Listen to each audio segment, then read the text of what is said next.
Hello, welcome to what is, I think, my second installment of what I'm going to call my Storytime series.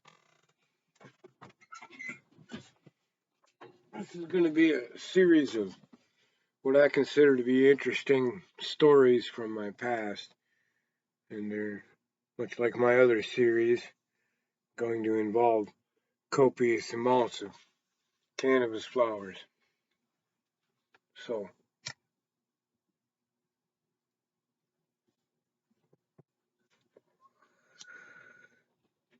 today, this story is going to be about snow. A very, very long time ago, well, not that long ago, but a fairly long time ago,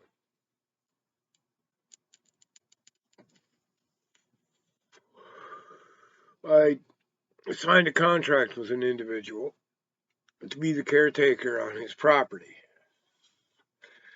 125 acres in north central Michigan, if that makes any sense. A couple hours north of Grand Rapids.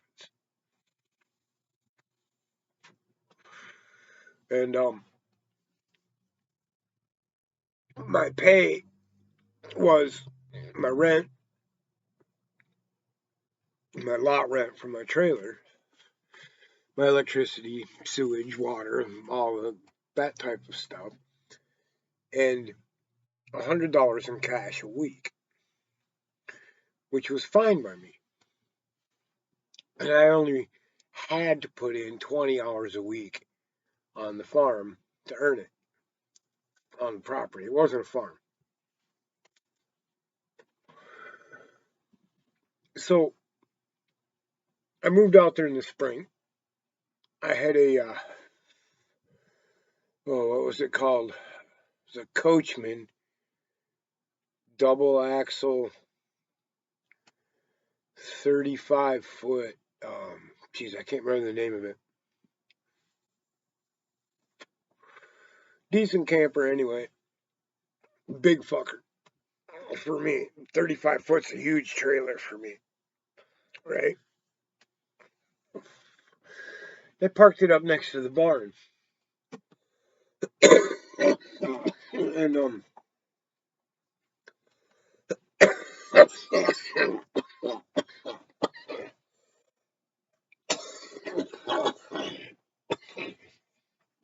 this is kind of pre the era where good data service was available anywhere. Or even if you had good data on a good phone, you really couldn't do shit with it.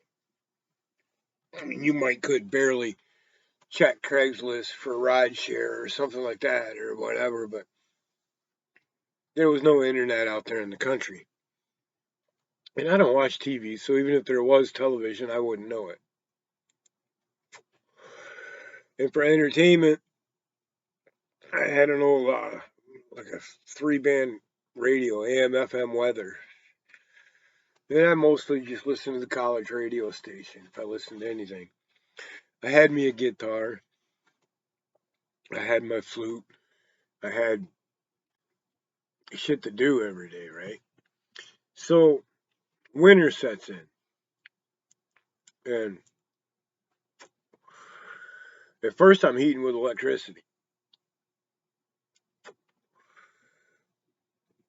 And it gets to be about November and we get a doozy. And it takes out trees, power lines, snows the road down for 2 days. And I'm like, well, heating with electricity in the wintertime in Michigan often means you got no heat. So I decided to change gears on that. And I went and got a wood stove. Just a little one. And I put it in there. And I loved it. And it stayed nice and warm. Now at this point, there's not a whole lot of work for me to do. I'm pretty much just patrolling the property, keeping the hunters out. That's most of my work. Which means I'm just walking endless circles around this 125 acres in different laps covering different areas of the farm and staying warm while I'm doing that and keeping the trail walk down. And making sure no one robs the house. I go up to he has a house there on the property too. And I have keys to that, and I could go up. I went up there to use the shower and stuff like that. And I, keeping an eye on that house and checking things and making sure everything's copacetic.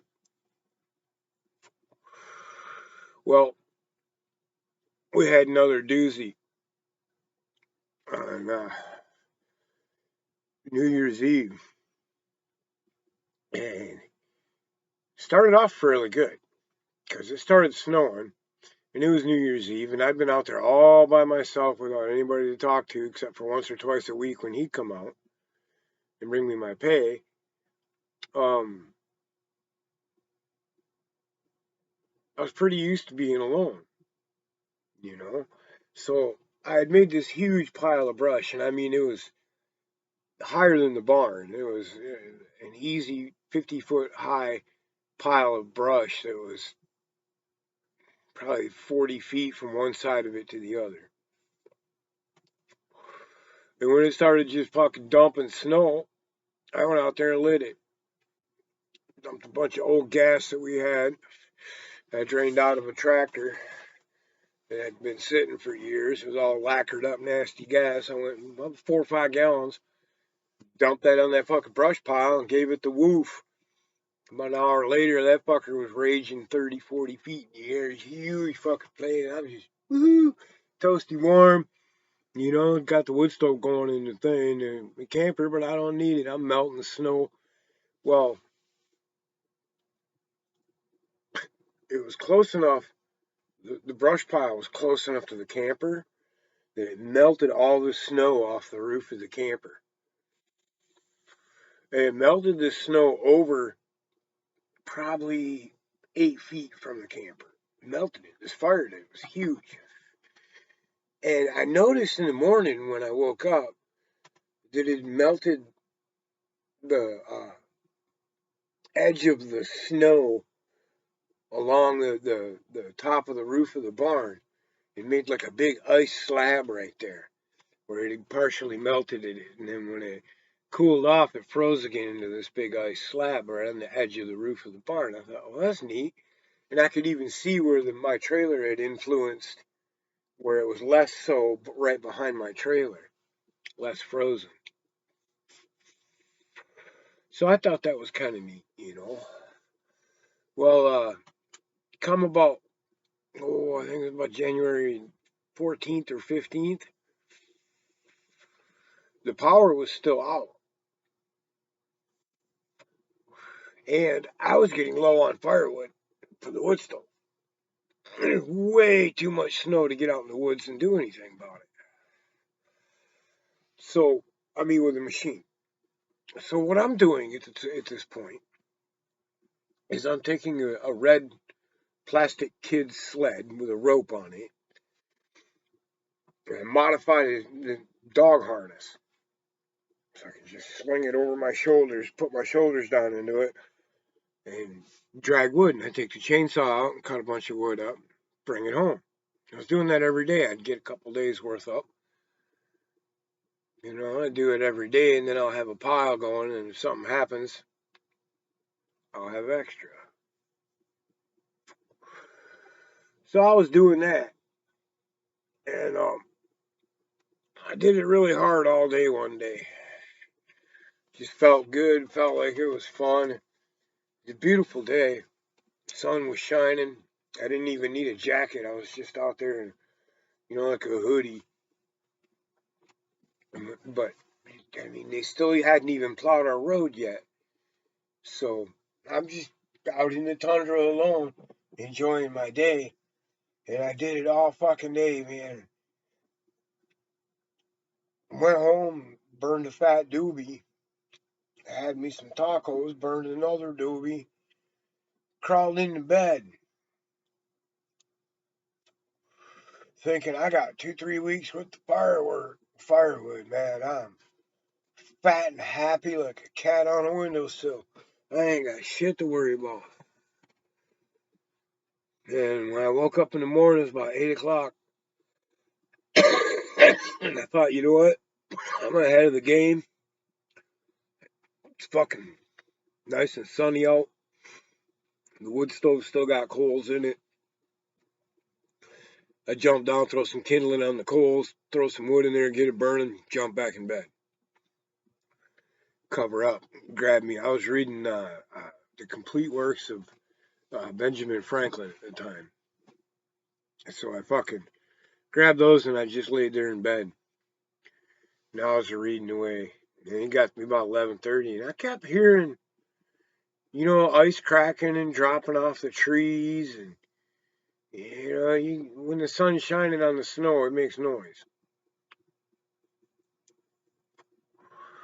And then out of nowhere, I got tackled by Frosty the Snowman. I heard the noise. By the time I heard the noise, I was already tackled by Frosty the fucking Snowman.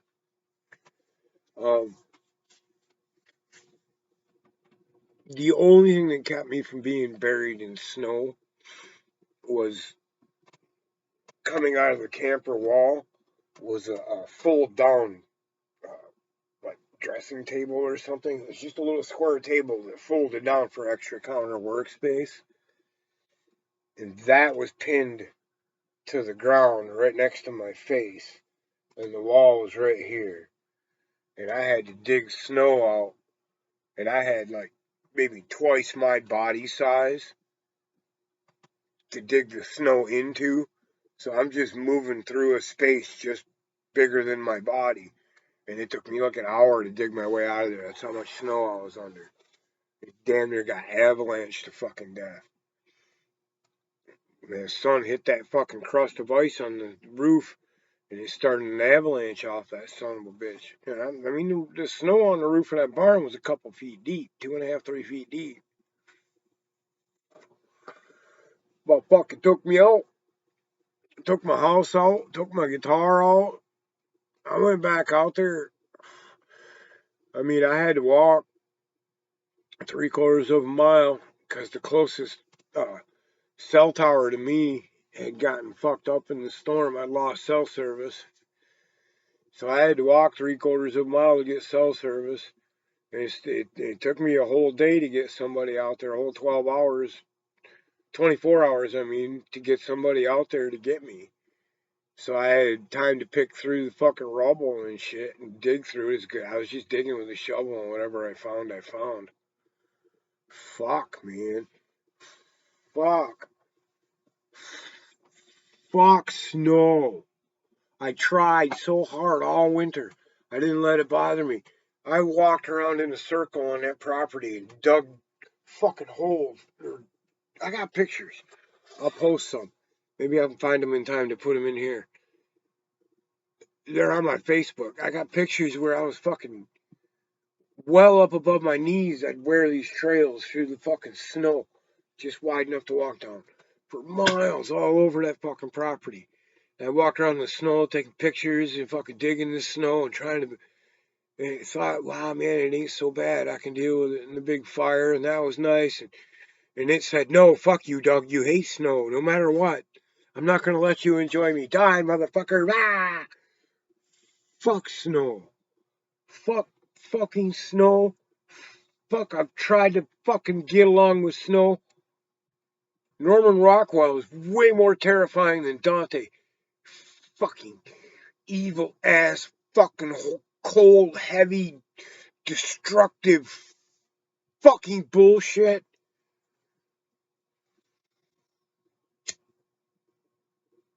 Every snowy place in the world should have been abandoned the minute they invented the fucking airplane. Anybody that chooses to live in that shit's fucking stupid.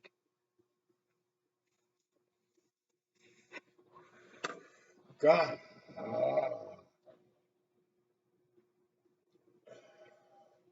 There's many, many, many, many, many things in this world, on this planet, that are not friendly. cactuses, badgers,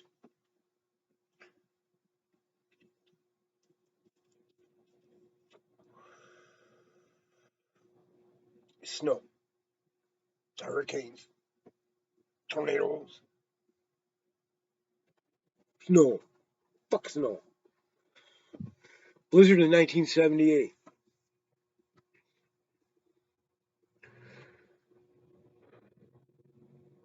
We just had gone back to school from Christmas break. And it snowed. And it snowed. And it snowed. And it snowed. And it didn't just snow, it fucking snowed. It fucking snowed sideways, it snowed left, right, on the angles, up. It fucking slurped, it fucking snooped, it fucking fucking big flakes, little flakes, tiny flakes, big flakes, sideways, fucking coated. You can't fucking imagine. Everything, the entire city we lived in just disappeared under a blanket of snow. You think I'm shitting? Google this shit. Blizzard in 1978, Michigan. Fuck!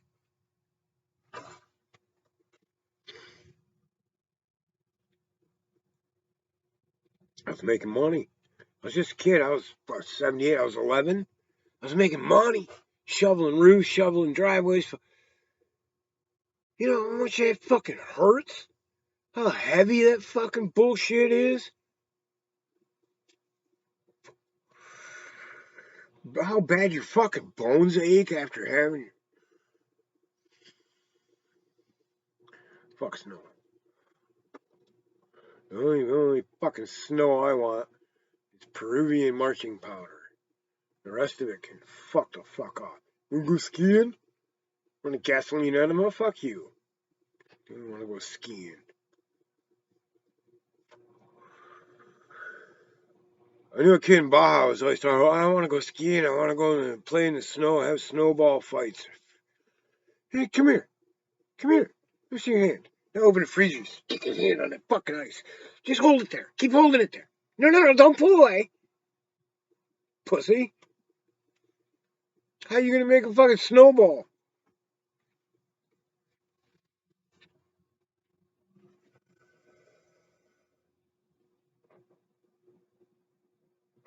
Frosty the Snowman would have been a whole different movie if that was me as a kid. I ran in the house and got the motherfucking torch.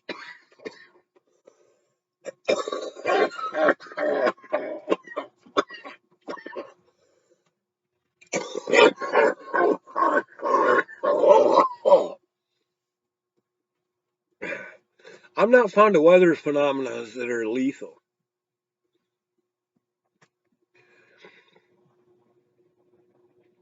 I don't like snow for the same reason I don't like being in the ocean. I don't like being in the ocean because I don't like going places where getting your head chomped off is an option. And I definitely don't like increasing the chances of my head getting chomped off. Because up here walking around on the land, chances that something is going to chomp my head off pretty fucking slim. I like to keep them as slim as possible. That's also why I don't tempt fate to freeze me to fucking death. Or crush me under a fucking avalanche. There's not a whole lot of things in this world that I can honestly say I fucking hate. Rats, monkeys, snow, and then the stuff everybody hates. You know, tyrants, rapists. Speaking of rapists, who gives a fuck what Mike Tyson says or does?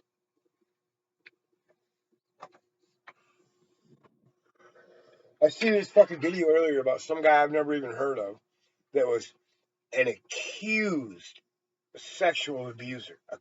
Alleged sexual abuser. Somebody was making a big hullabaloo about him being in a movie because he was abused of molesting somebody. accused of. And Mike Tyson is a documented serial abuser and a convicted rapist. Don't care. His name should be stripped from history. Perfect timing. Fucking idiots.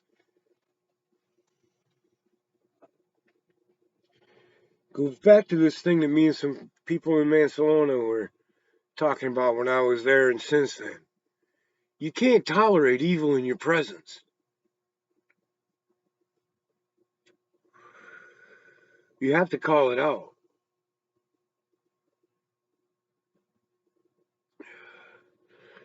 In this world, in my opinion, in this world, when somebody's wrong, they deserve vindication.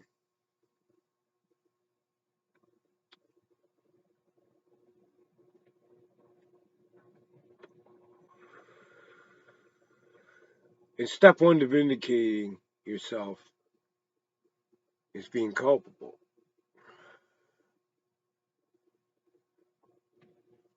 You can't sit and pretend this man didn't rape people and not atone for it.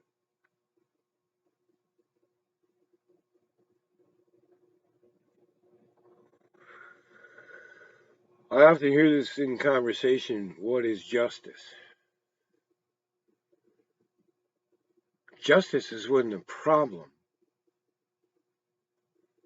that led to the injustice in the first place is solved.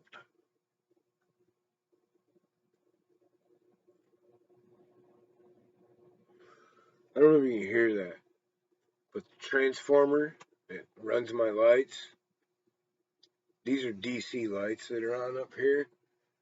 The transformer that turns it to DC so it'll run them is humming really loud.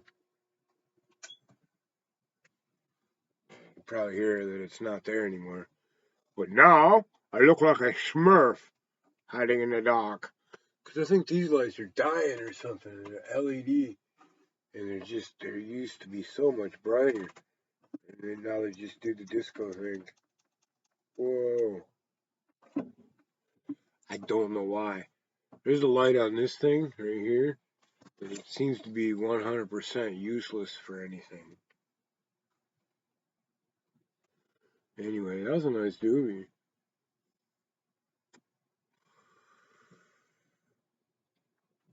Yeah, you can keep your motherfucking snow forever.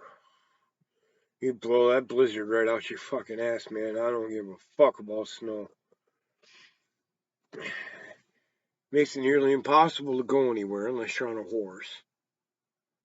And fucking driving around on snow in a car is one of the dumbest things I've ever seen human beings do. It's fucking insane.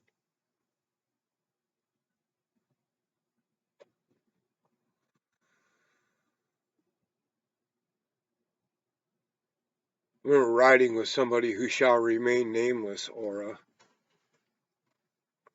coming over the hill going into Grand Rapids, over the Alpine Hill where it goes over the freeway and comes down to the Motel 6. She come up over that hill, right about where the sign says bridge may be icy. She starts to do 360s.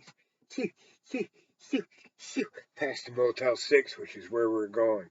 Shoo, shoo, through the intersection. Shoo, shoo, up across the median. Shoo, shoo, boom, right up to the gas pump. Like 6 feet from the gas pump. Just pulls forward through it.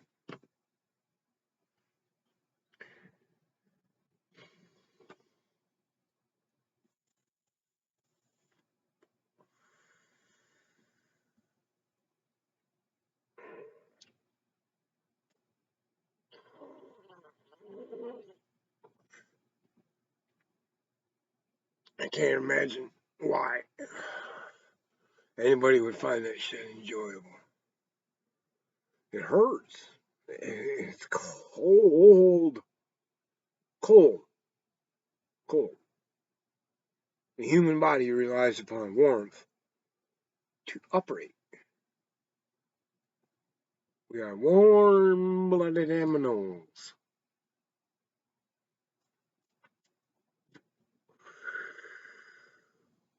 Oh my God, I'm stoned.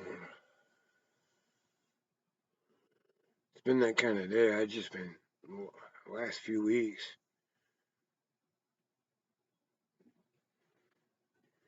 having brain damage from the tumor.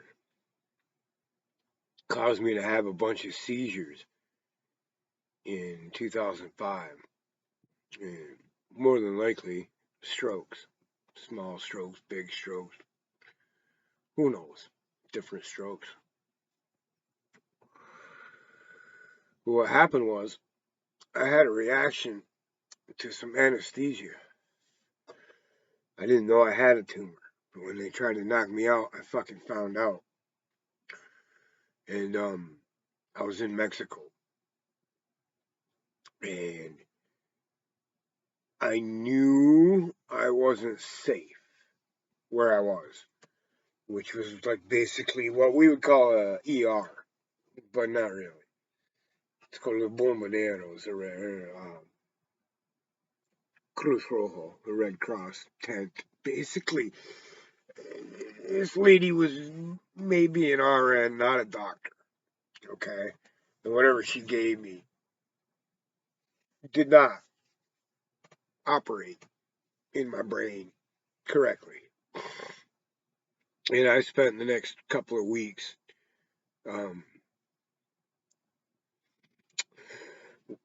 chemically lobotomized.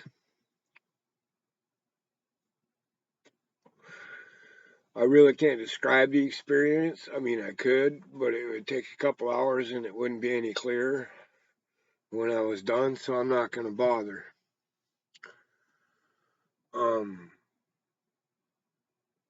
Odd thing is that it actually ended up being codeine that slowed me down enough to figure out that I was going to die if I didn't get help. And what made me think of codeine, I'm not sure. How I got codeine, I'm not sure. Other than the pharmacies are fairly pliable in that part of Mexico. When you're white, you have dollars. So I kind of came to at some point after blacking out and had basically a liter of terpene hydrate codeine cough syrup that I was drinking on. Well, the combination of all of these things kind of tossed my fucking memory into a jumble. And for a long time, there was many things that I didn't, not that I didn't remember them.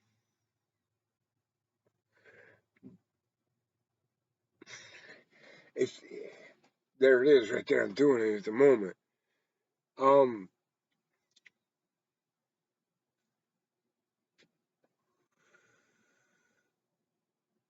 I didn't know I knew them.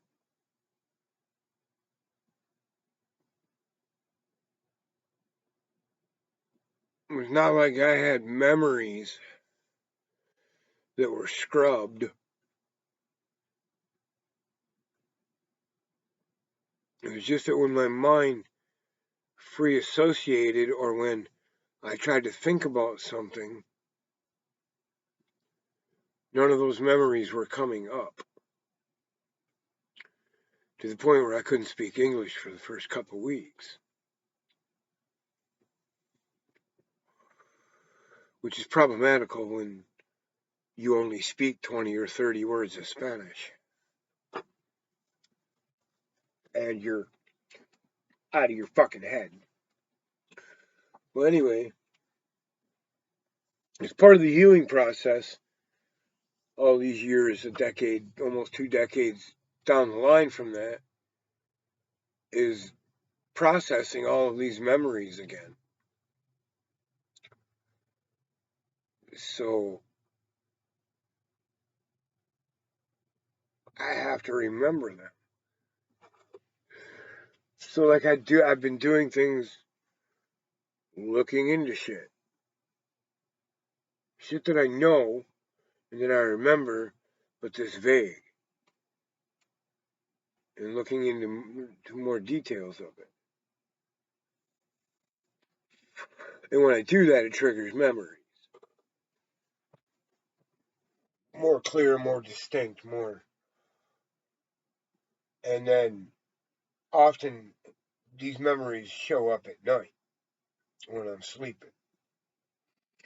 It'd just be a result of something I was thinking about or something I was ruminating on during the day or something that I looked at or heard or some piece of music I recorded of myself 20 years ago. And it'll trigger a bunch of shit that I'll dream about that will be actual fucking memories of like reliving real time things that I've done before in my past. Only it'll be brand new. I'll experience it just like it's brand new. It's not like I'll remember it. I will experience it in my sleep. Something that I had no consciousness of doing up until this dream, if you want to call it that. And then when I wake up, it starts to sink in, do the comparisons and do the math and go, wait a minute, that happened. So they're not dreams, they're memories that just manifest themselves while I'm sleeping. And I'll have no recollection of it until I wake up in the morning and remember what I was just dreaming about. What the fuck? And for some reason, probably self-preservation is psyche, the stronger I get, the darker and more traumatizing and more painful those memories are. And some part of my psyche retreated in self-defense during this overload. And that's what I'm going through digging back out. And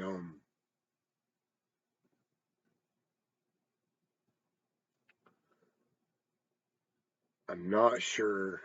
In fact, I know, because I've been trying to do this for years and I've been unable to make any progress with it.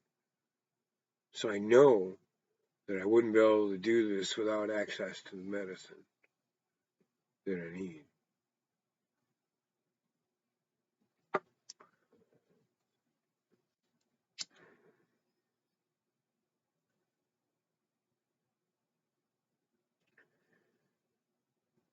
I have lived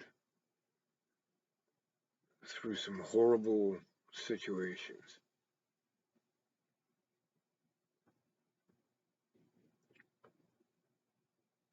I've never done anything I'm ashamed of. But there has arisen in my life situations, and I've had to make choices, and I've had to take actions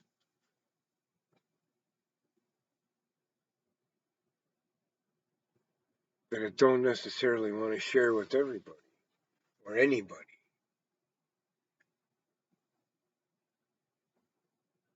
And at the same time, there's experiences that I've had that wear at me.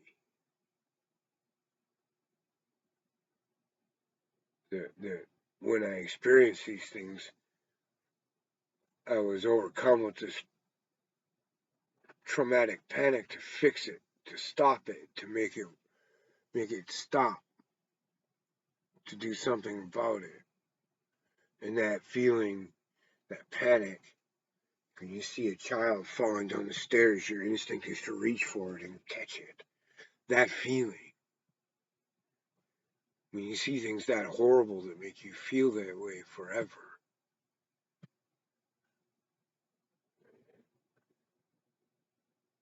you can't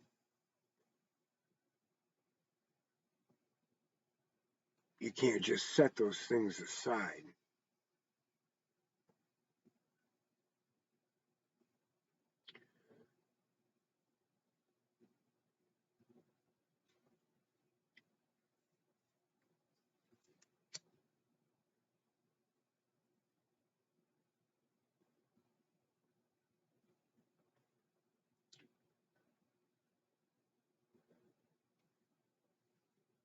And that's what snow does to me.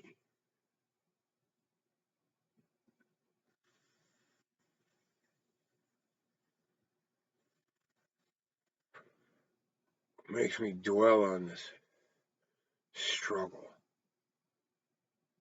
this painful agony. All these thoughts that most people have about a lake of fire where they're going to be tortured can best be summed up for me in the form of snow.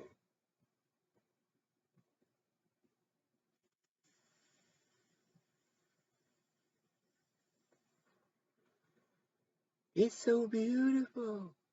So is syphilis.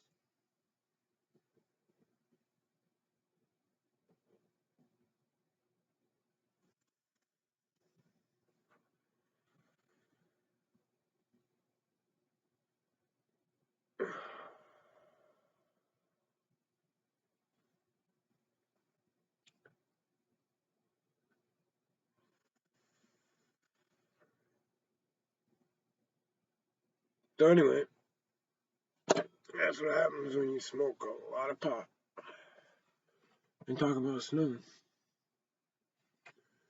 You end up talking about the hole in your brain. All the shit that leaks out of it. See what you get for listening to Doug's videos?